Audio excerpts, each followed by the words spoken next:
In today's video, I'm going to teach you how to fix Shopify login problems 2025. If you're stuck at the sign-in screen or getting unexpected errors, follow along and we'll work through the most common fixes in a clear, safe way. Start by confirming you're using the correct login link. Make sure you're on Shopify's official site and not an outdated bookmark or a look-alike page. The address should be secure using HTTPS, and the domain should be the legitimate Shopify domain. If you usually log in through a saved bookmark, try typing the address manually or using the official login page to rule out a bad link. Next, double check the email or store address you're entering. Small typos, extra spaces, or mixing up a staff email with another account can block access. If you're trying to reach a specific store's admin, ensure the store address is exact, including the correct subdomain. If you were invited as staff, make sure that invitation was accepted and the account is active.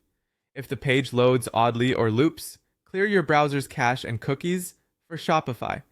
This removes stale session data that can cause login issues. In your browser settings, clear site data for Shopify, then fully close and reopen the browser before trying again. If the problem persists, test with extensions disabled. Open a private or incognito window, which usually turns extensions off by default. If login works there, temporarily disable ad blockers, script blockers, VPNs, and similar tools, or whitelist Shopify, then try again in a normal window.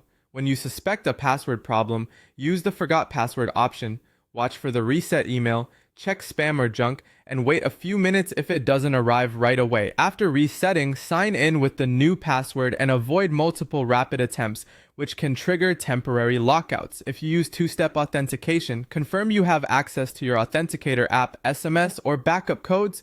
Time-based codes must match your device's clock, so enable automatic time sync. If one method fails, use a backup method you set up earlier. Still stuck? Try another browser or device, and if possible, a different network. Update your browser to the latest version. Sometimes VPNs, corporate firewalls, or spotty mobile data interfere with the login flow. Before you spend more time, check Shopify's status page to see if there's a known outage or degraded performance. If there is, waiting for the all clear is the quickest fix. Finally, reach out to Shopify support through the Help Center. Share the exact error message, what you've tried so far, the time it happened with your time zone, and your store address spelled exactly.